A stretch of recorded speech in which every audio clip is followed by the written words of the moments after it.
Bonjour à toutes et bonjour à tous. Bienvenue à ce 122e webinaire Parlons RH. Je suis Manon Consul, Content Manager chez Parlons RH et aujourd'hui, j'ai le plaisir de recevoir Adeline Paris, qui est chef de projet chez Alternative CP. Alternative CP qui est donc un partenaire Cégide.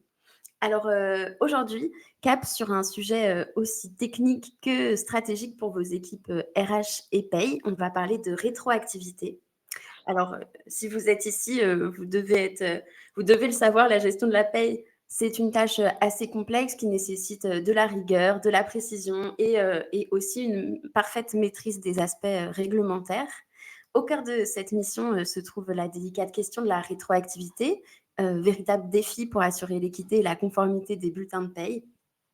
Pendant les 45 prochaines minutes, nous allons justement explorer ensemble et avec vous comment mieux maîtriser la rétroactivité pour une DSN conforme et précise. Donc, dans un premier temps, on fera un petit peu le point sur le contexte. On reviendra sur la signification de la rétroactivité en gestion de paye. Ensuite, on verra dans quel cas est-ce qu'elle peut intervenir, ce qu'elle implique aussi concrètement pour les gestionnaires de paye, mais aussi pour les entreprises et pour les salariés. Et puis enfin, dans une troisième partie, on se penchera sur les solutions et les outils qui permettent de mieux gérer la rétroactivité. Évidemment, nous sommes ici aussi pour répondre à toutes vos questions et échanger avec vous tout au long du webinaire. Donc, à ce sujet, je vous invite à utiliser les outils d'interaction à votre disposition. Vous pouvez utiliser le chat dans un premier temps pour vous présenter, nous dire qui vous êtes, d'où vous venez, et puis échanger entre vous pendant toute la durée du webinaire. Vous pouvez utiliser aussi la boîte à questions pour poser toutes les questions que vous souhaitez, auxquelles on répondra avec plaisir pendant les pauses dédiées à cet effet. Et puis, on sera aussi amené à utiliser ensemble l'outil sondage au début, dans pas très très longtemps d'ailleurs, pour essayer d'en savoir un petit peu plus sur vous et sur comment est-ce que vous gérez la rétroactivité dans votre entreprise. Je pense que j'ai fait le tour pour le sommaire. Donc, Adeline, bonjour. Merci d'être avec nous. Bonjour Manon. Est-ce que, dans un premier temps, vous pouvez vous présenter, nous dire qui vous êtes, et puis présenter aussi Alternative CP, bien sûr. Oui, bien sûr. Alors bonjour. Donc je suis Adeline Paris. Je suis chef de projet chez Alternative Consult Partner depuis 2017. Je suis passionnée par mon métier, surtout la paye, et plus particulièrement voilà, donc dans le domaine de la paye. J'apprécie particulièrement la relation avec les clients qui me donnent l'opportunité de comprendre leurs besoins et de travailler ensemble. Et je suis convaincue que cette passion et la proximité qu'on a avec nos clients sont la clé de la réussite dans la paye et dans nos projets. Alternative Consult Partner a été créée en 2006. C'est une société spécialisée dans l'intégration des solutions de gestion telles que les ERP ou les SIRH. On est une société à taille humaine composée d'une équipe passionnée et dévouée. On valorise les relations humaines et nous sommes proches de nos clients. Nous avons des collaborateurs un peu partout en France et avons des locaux à Aix-en-Provence dans lesquels je me trouve aujourd'hui. Merci beaucoup. Alors Adeline, peut-être, si vous êtes d'accord, vous pouvez nous en dire un petit peu plus sur la manière dont vous accompagnez justement vos clients dans leur projet SIRH et paye. Oui. Voilà, chez Alternative, donc on a pour mission d'accompagner les entreprises dans leur déploiement de changement d'outils des SIRH pour faciliter aussi les processus de paye. Donc on s'engage à fournir des prestations de qualité puisque nos clients sont au cœur de notre stratégie. Les projets sont traités avec autant de passion et de responsabilité que nos propres projets internes. Pour nous, les projets des clients, c'est nos projets. Donc, leur réussite, c'est notre réussite, ou notre réussite, c'est leur réussite. Et puis, on garantit aussi l'anonymat des données, puisqu'on travaille sur des données sensibles pour nos clients. Et donc, on respecte leurs données, surtout dans le cadre de la protection des données, qui est le RGPD. Nos méthodes de travail sont basées sur le partage des connaissances avec les équipes du client, ce qui fait qu'on a une forte implication dans l'évolution de leur projet et aussi de les accompagner par la suite dans toute cette stratosphère au niveau de la paye. Et puis les équipes d'ACP sont régulièrement formées, certifiées sur les solutions qu'on travaille auprès des éditeurs. Et aussi, on est organisme de formation certifié Calliope depuis 2022, ce qui fait qu'on les accompagne aussi au niveau des formations, donc du projet aux formations, tout le temps, en fait. On est les mêmes intervenants du début, voilà, de A à Z, exactement. Super. Et donc, si vous êtes là aujourd'hui en tant que partenaire Cégide, ACP Alternative Consult Partner et partenaire Cégide, est-ce que vous voulez nous dire un mot sur ce partenariat? Oui, voilà, donc depuis 2021, donc on travaille avec Cégide sur une de leurs solutions paye. On est partenaire Cégide, donc nos collaborateurs ont été formés, certifiés sur la solution sur laquelle nous vendons donc, la solution. Et nous sommes en relation constante avec Cégide. Il s'agit d'un partenariat équilibré, en fait, donc des deux côtés. Voilà. Super, merci beaucoup Adeline pour cette présentation. Je vous propose de rentrer tout de suite un petit peu plus dans le vif du sujet avec un sondage qui apparaît à votre écran. L'idée, c'est bah, essayer de mieux vous connaître.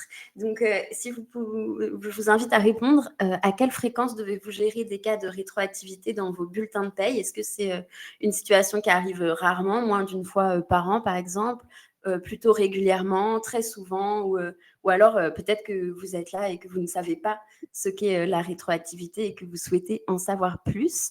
Je vous invite à répondre. Vous pouvez cocher la case et soumettre le vote. Et on va regarder tout de suite de plus près les résultats.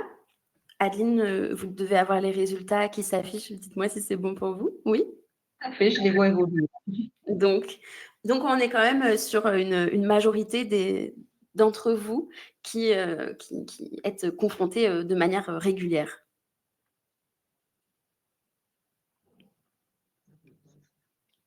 « 55% de régulièrement, 20% rarement et 20% très souvent. Donc, on a quand même une grosse majorité qui est confrontée assez fréquemment quand même. Hein. Adeline, c'est des résultats qui vous paraissent normaux, Oui, qui vous choquent? oui, enfin, non, ça ne me choque pas, hein, parce qu'on le voit au quotidien avec nos propres clients, hein, donc, qui sont confrontés plusieurs fois par an donc, à ça. Donc, non, les résultats sont plutôt cohérents avec ce que l'on voit aujourd'hui chez nos clients. Merci à tous d'avoir répondu au sondage. Donc, pour commencer, parlons contexte. Adeline, qu'est-ce que la rétroactivité en paye, même si voilà, la plupart d'entre vous sont confrontés régulièrement à ça? C'est quand même toujours intéressant de faire une petite note de rappel. Oui, donc la rétroactivité en paye, c'est un art quand même, on va le dire. Même si on est dans la paye, ça reste un art d'ajuster ce qui a déjà été versé pour que ce soit juste. D'accord? Ça permet de corriger ou de compléter les rémunérations après le traitement initial. Ces ajustements sont déclenchés par des faits, ce qu'on appelle des faits générateurs, c'est-à-dire une promotion rétroactive, un changement de contrat qui n'était pas connu à l'instant T, une erreur humaine, oui, ça arrive, ou encore une évolution réglementaire. Alors, vous me direz, mais d'où vient ce concept de fait générateur? Historiquement, il s'agit du moment où naît le droit à rémunération. Déjà au Moyen Âge, il fallait savoir à partir de quand un paiement était dû pour un travail donné. Donc, du coup, c'est le fait générateur. Donc, voilà. Est-ce Est-ce que le fait générateur a évolué donc depuis ses origines? Oui, et de manière plutôt significative, hein, parce qu'au fil du temps, notamment au XXe siècle, le fait générateur s'est transformé pour s'adapter à la complexité croissante du monde du travail et des réglementations sociales. En France, on sait bien, on aime bien la complexité. Et aujourd'hui, il s'agit non seulement de verser la bonne rémunération, mais de le faire au bon moment, avec les bons paramètres et dans le respect des obligations déclaratives qui nous sont imposées. Donc, pour résumer, le fait générateur, c'est le point de départ juridique ou économique qui fait naître un droit ou une obligation en paye. Il permet de rattacher les événements à la bonne période et de respecter les obligations déclaratives et de garantir aussi l'équité dans le traitement des rémunérations. Surtout qu'en plus, en France, le salarié peut réclamer un rappel dans un délai de 3 ans, plus l'année en cours, si la demande intervient avant la fin de l'année. Alors Adeline, moi je me pose une petite question. C'est vrai que la gestion de la paye en France est ce qu'on pourrait qualifier de complexe. Est-ce que, de ce que vous observez dans votre métier, est-ce qu'il y a des pays où la gestion de la paye est plus simplifiée, moins complexe? Voilà, est-ce que vous voyez des différences dans d'autres pays, par exemple? Il faut savoir qu'effectivement, la France est en tête concernant les règles et obligations de paye les plus complexes. On ne va pas se le cacher, on est les premiers. Mondialement, le Brésil est le second. Mais côté Europe, on a l'Italie et l'Allemagne qui sont pas mal. Néanmoins, c'est vraiment la France qui est en tête. Pour ce qui est de la rétroactivité en paye, elle existe dans tous les pays. En fait, elle n'est pas simple propre à la France. Mais par contre, les modalités dépendent du cadre juridique du pays. Par exemple, en Belgique, Italie, par exemple, la pratique est plutôt courante, comme en France, mais la prescription est différente. On est plus sur 5 ans. En France, je vous disais, c'est 3 ans et l'année en cours. Dans ces pays-là, on est plus sur 5 ans. Aux États-Unis, c'est plutôt occasionnel, très encadré, mais occasionnel. Par contre, dans d'autres pays comme le Japon ou l'Arabie Saoudite, c'est très limité et la pratique plutôt rare. Mais elle existe partout. Merci beaucoup, Adeline. Alors, on n'a pas de questions dans la boîte à questions pour le moment. Donc, c'est pas grave, on va enchaîner avec la suite du webinaire avec la deuxième partie. J'en profite tout de même pour vous rappeler que voilà, si vous avez envie, n'hésitez pas à poser toutes vos questions dans la boîte à questions qui se trouve à côté de l'onglet chat.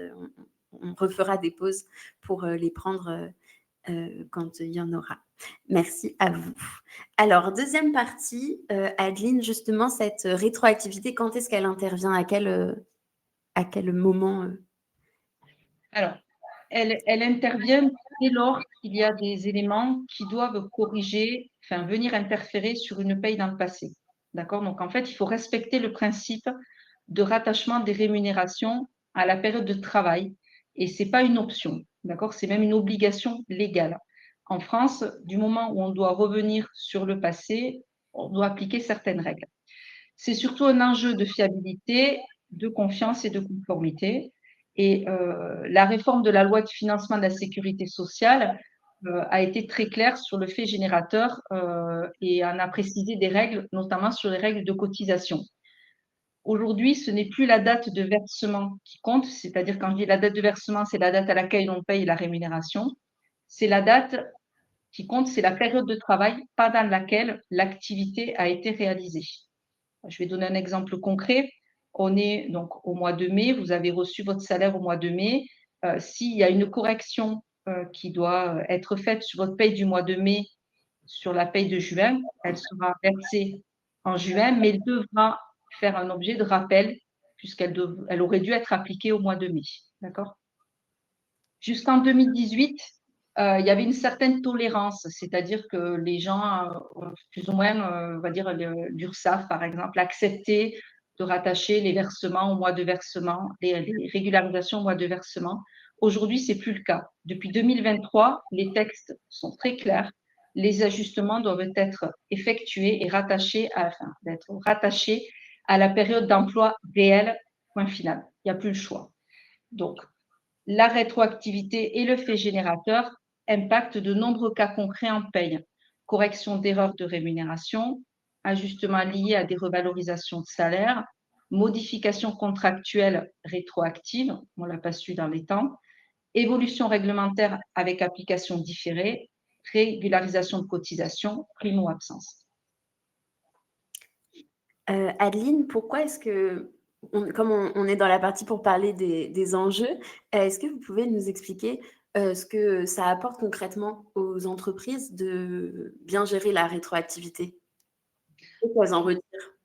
Ouais, oui, bah, sinon, mais c'est très important. La rétroactivité, en fait, elle garantit que chaque salarié perçoit ce qui lui revient, même si cela a été oublié, retardé ou sous-estimé.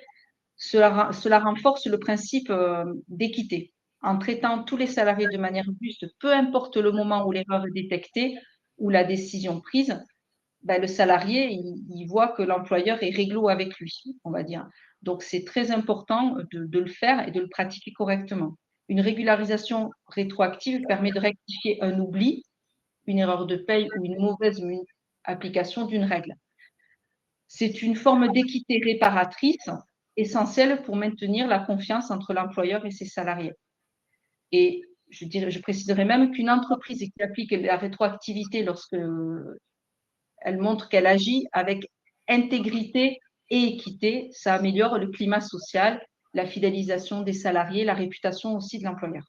Donc en fait, c'est pas seulement un sujet de paye, hein, c'est un sujet global qui touche à la marque employeur, à l'expérience collaborateur et à d'autres enjeux RH qui sont aussi très importants aujourd'hui.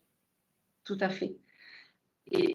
Enfin, c'est assez même délicat parce que déjà la multiplication des sources obligatoires, hein, des origines, il faut en déterminer les origines, si c'est des erreurs, des accords d'entreprise, des décisions juridiques pour lesquelles on se voit imposer un mode de calcul et une période, enfin, à une date différente. La difficulté, c'est donc d'identifier avec précision quelle période et quelles règles appliquer. Et Mmh. on le voit en France aujourd'hui, quand le gouvernement décide d'une loi, par exemple, ben, entre le moment où il en parle, que tout le monde voit aux infos, en fait, on se dit ça y est, on est impacté, etc. Et le moment où c'est publié au journal officiel, ben, on a des délais. D'accord? Et du Mmh. coup, ben, il faut savoir que ça doit partir correctement en paye. Donc, le rattachement aux bonnes périodes, c'est important, puisque aujourd'hui, ça va toucher non pas aussi que la paye, hein, puisque quand on clôture une paye, donc quand on arrive en fin de paye, ben derrière, il y a des écritures comptables, donc il va falloir les ajuster, des payes à recalculer, une DSN qui a déjà été transmise, il va falloir la corriger. Donc tout ça, c'est pas négligeable. Et c'est une situation assez inconfortable aussi pour l'employeur, on va pas se le cacher, parce que il faut vraiment le faire dans les règles de l'art. Mmh mh. Et c'est ce qui explique la complexité de tout ça. Oui, c'est ça, c'est ça. La rétroactivité, elle est délicate, elle demande de la rigueur, des outils adaptés et une communication claire. Donc, il faut surtout, c'est ça, c'est la communication. Merci beaucoup, Adeline. Alors, juste après cette slide, on va faire une nouvelle pause de questions. Donc, je vous invite à nouveau, si vous le souhaitez, à poser vos questions dans la boîte à questions. Moi, j'ai une petite question un peu bonus en attendant de voir si vous en avez. J'aimerais qu'on aborde la question des conséquences, justement, d'une mauvaise gestion de la rétroactivité. Quelles peuvent être les conséquences et qu'est-ce qu'il faut mettre en place, sur quoi est-ce qu'il faut être particulièrement vigilant finalement? Ouais. Bah, déjà, le risque, si on ne fait pas de rétroactivité, c'est que le salarié ait l'impression d'une injustice, en fait. D'accord? Donc, c'est-à-dire de se dire, voilà, on me fait un rappel de salaire, mais pas à la bonne période, donc une sensation de quelque chose, donc de ne pas être équitable, en fait, quoi. Il peut y avoir aussi un déséquilibre entre collaborateurs. On parle, hein, dans les sociétés, on parle, donc du coup, si on n'applique pas comme il faut les règles de rétroactivité, les collaborateurs parlent entre eux, ça peut avoir aussi un effet néfaste, on va dire, dans l'entreprise. On peut avoir des litiges potentiels et une perte de crédibilité de l'entreprise. Comme je vous l'ai dit précédemment, le salarié a 3 ans plus l'année en cours pour se retourner contre un employeur. Donc, si les éléments ne sont pas clairs et corrigés rapidement et de façon correcte, l'employeur peut se retrouver à avoir un litige et avoir un prud'homme donc à gérer. Ce qui fait qu'il peut y avoir des contentieux juridiques. Il peut y avoir aussi un redressement URSSAF. Si ce n'est pas fait dans les règles de l'art, au niveau des cotisations, l'URSSAF peut revenir auprès de l'employeur et lui dire que c'est pas bien fait et demander justement déjà des pénalités. L'employeur peut avoir des pénalités hein, si il corrige pas correctement ses cotisations. Donc, c'est pas très bon pour l'entreprise. Et puis, il peut y avoir, voilà, comme je disais plus haut, une détérioration du climat social dans l'entreprise. Donc, Ok. ça reste quand même des risques majeurs, Oui, majeurs c'est et ça. C'est quand même des conséquences assez lourdes. oui, c'est ça, tout à fait. Alors, on a une question de Karine Jacquier qui vous demande, Adeline, sur quelle période maximum la rétroactivité est-elle possible? Est-ce que 30 jours, 60 jours, 90 jours, voire un an? Alors, il n'y a pas de limite. En fait, enfin, si, il y a les limites, c'est 3 ans et l'année en cours, puisque c'est sur ce que l'employeur, enfin, ce que le salarié peut revenir.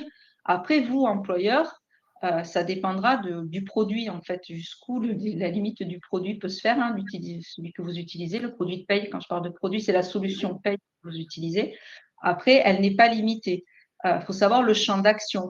Si c'est un lien avec un collaborateur qui vient vous voir et qui vous dit, voilà, vous avez oublié de me payer à telle période, eh ben, il faudra retourner jusqu'à l'événement, en fait, appliquer la rétroactivité à la date à laquelle vous devez régulariser la situation. Donc, il n'y a pas vraiment de limite à appliquer. Et pour faire suite, la deuxième partie de la question de Karine, qui est justement, vous avez parlé de 3 ans. Oui. Comment est-ce qu'elle peut corriger la DSN d'il y a 3 ans? En fait, c'est votre outil. Alors, si votre outil est bien fait là aussi, c'est automatique. Donc, c'est-à-dire que dans votre DSN, vous allez régulariser votre paye. Donc, souvent, un annule, en fait, ça va annuler les bulletins sur toute la période rétroactive, recalculer tous les bulletins sur la nouvelle période, ce qui va donc mentionner sur votre nouveau bulletin, en fait, les régularisations. Et en DSN, ça va être transmis de la même façon.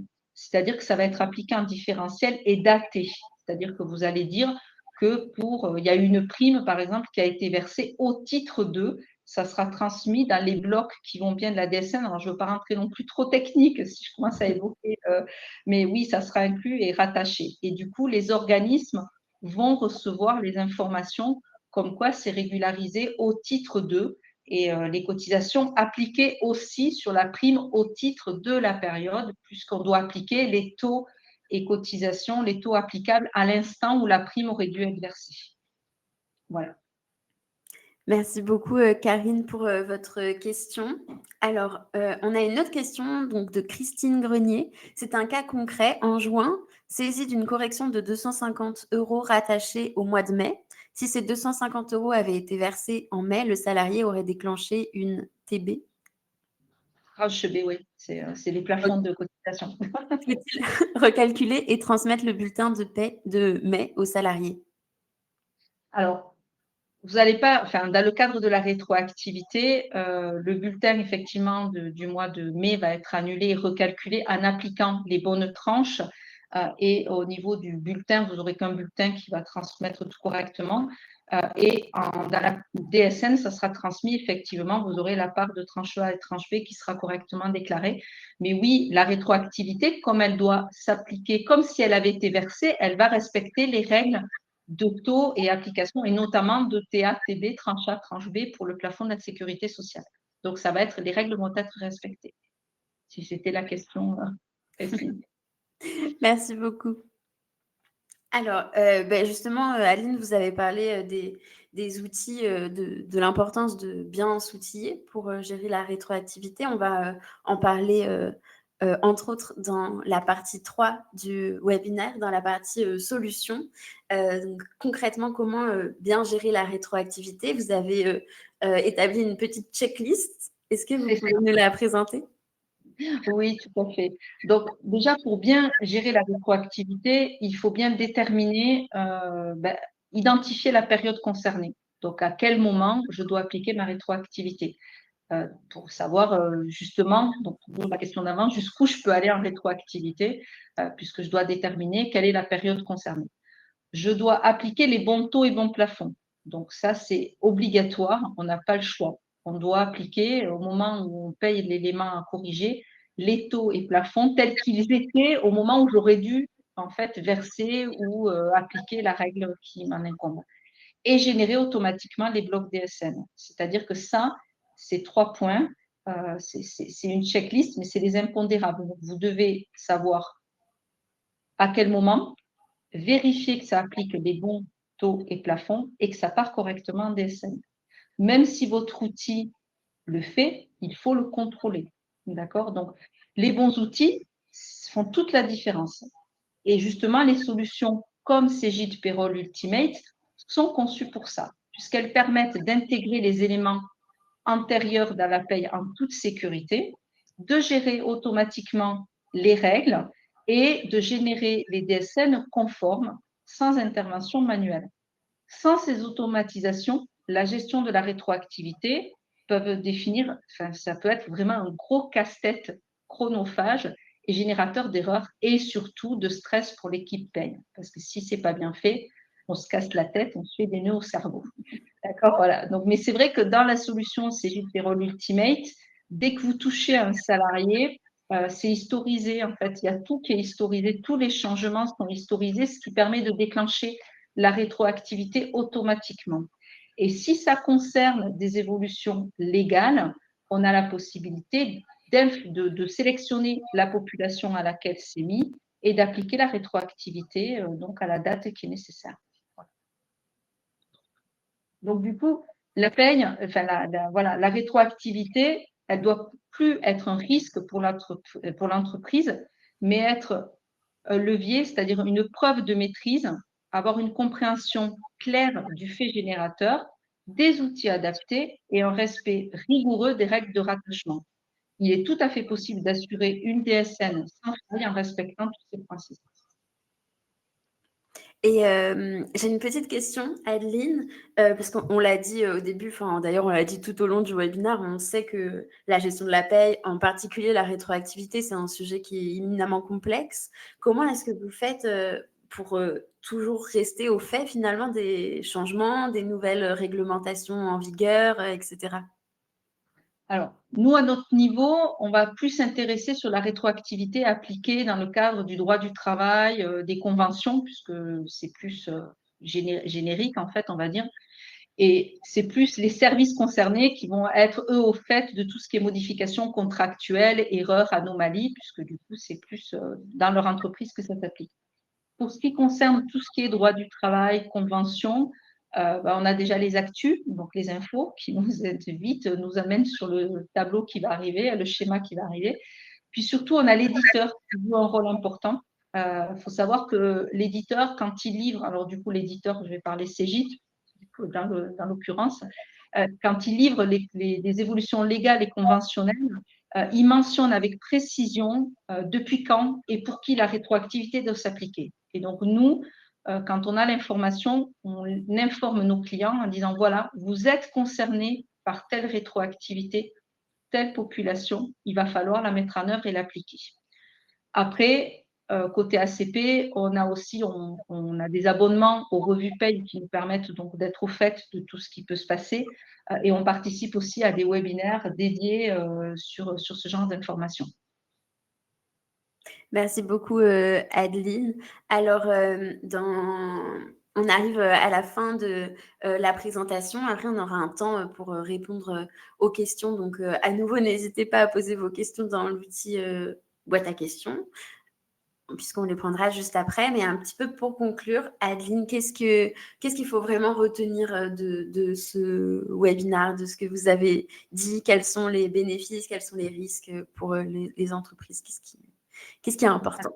Ouais, alors pour finir sur une note négative, positive, je vais commencer par les aspects des risques, comme ça je garde l'aspect positif qui est plus sympa quand même que les risques.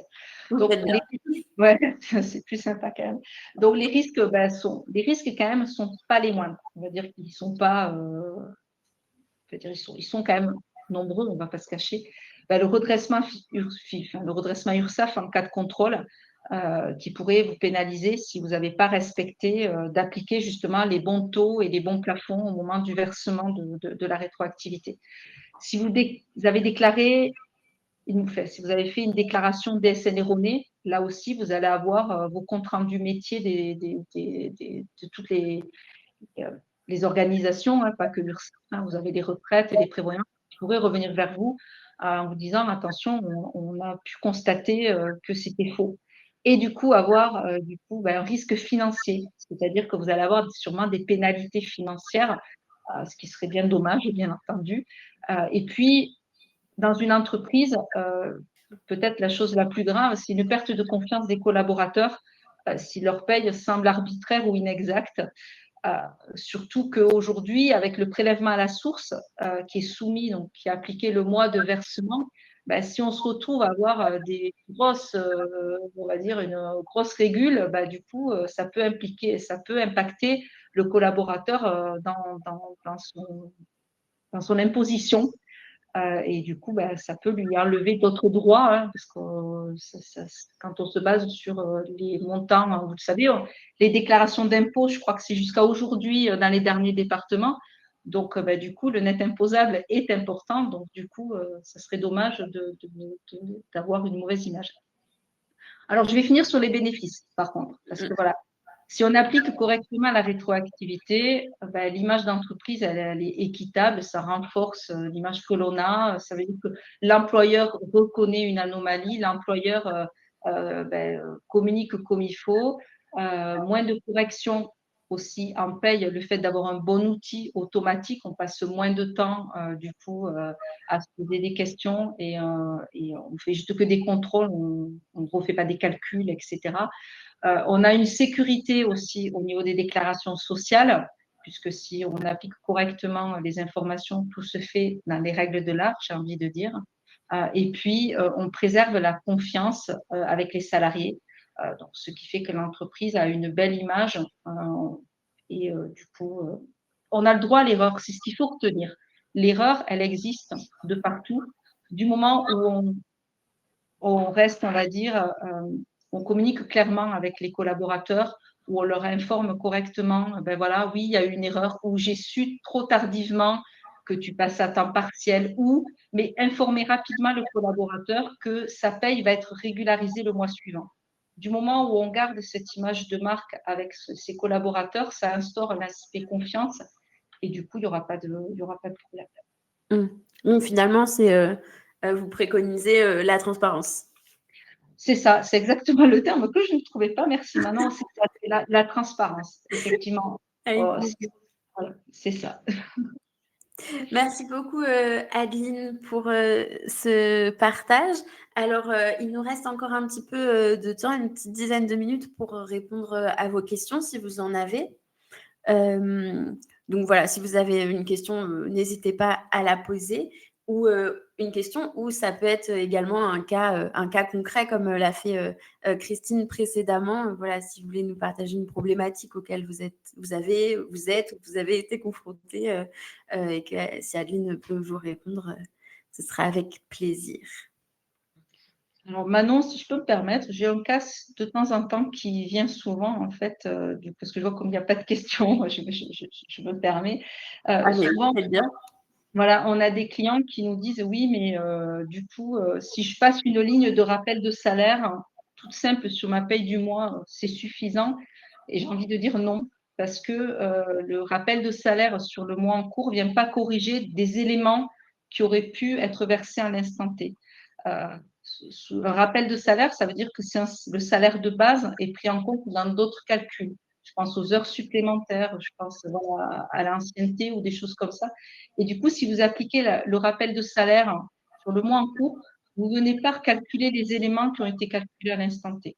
Donc, un rappel de salaire, en cas il faut vraiment appliquer la rétroactivité parce que là, pour le coup, ça peut être un cas de prud'homme puisque le salarié peut se sentir lésé en fait de ne pas avoir eu sa régularisation au titre des heures supplémentaires ou autre chose.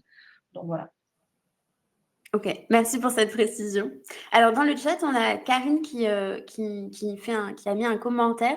Du coup, tous les bulletins suivants sont recalculés pour que les cumuls soient justes. Alors, c'est pas que les bulletins sont recalculés. Enfin, oui, il y a un recalcul, mais vous ne retransmettez pas l'intégralité des bulletins. C'est-à-dire, enfin, du moins dans la solution, dans les solutions, dans la solution de Cégide, vous recalculez les bulletins. Donc, on annule les bulletins précédemment, qui étaient erronés. On recalcule les nouveaux. Donc, effectivement, ça vient prendre en compte le cumul, mais on ne réédite pas les bulletins des mois passés. En fait, c'est le bulletin de la paye en cours qui va être juste au niveau des cumuls. Donc, on ne réédite pas les anciens bulletins. Enfin, on n'envoie pas aux salariés le bulletin en annulation et son nouveau bulletin corrigé, etc. Sinon, ça ferait beaucoup de bulletins et un coût exonérable quand on a le coffre-fort aussi, du coup, de déposer, revenir sur 12 mois de bulletins, par exemple. Voilà. Merci Adeline pour cette précision. On a une question également de Christine dans la boîte à questions. Pouvez-vous me confirmer que des heures supplémentaires versées le mois suivant, le mois où elles ont été effectuées, ne rentrent pas dans ce système de rétroactivité? Alors, ça dépend d'à quel moment vous intégrez vos outils de gestion des temps, c'est-à-dire à quel moment vous payez vos heures supplémentaires, si vous êtes en décalage ou pas en décalage. Ce qui est sûr, c'est que si vous avez oublié de payer des heures supplémentaires au titre du mois d'avant, vous devez les passer sur le mois d'avant quand même, puisque le salaire n'était pas le même. Potentiellement, le salaire n'aurait pas pu être le même. Et ça aurait pu changer aussi les règles de plafond. Donc, normalement, c'est pas normalement, c'est les heures étant du fait d'un mois passé, ça doit appliquer la rétroactivité. Merci beaucoup. Merci à Christine et merci à Karine pour leurs questions. On n'a plus d'autres questions sur le chat ou dans la boîte à questions. Moi, j'ai encore deux petites questions pour vous, Adeline, avant qu'on se quitte. C'est les questions traditionnelles de fin de webinaire Parlons RH. La première, c'est le coût de com. Alors aujourd'hui, notre coup de com', c'est on utilise une matière. Enfin, non, pardon, excusez-moi, je suis perturbée. On organise une matinée spéciale autour de la paye dans nos locaux à Aix-en-Provence le 19 juin prochain. Donc, c'est pour faire un moment de partage autour de la paye, d'un petit déjeuner offert et d'ateliers. Notamment, il y aura un atelier sur la rétroactivité. Donc, si vous souhaitez venir, on vous accueille volontiers dans nos locaux, dans le sud de la France, si vous voulez un petit week-end prolongé.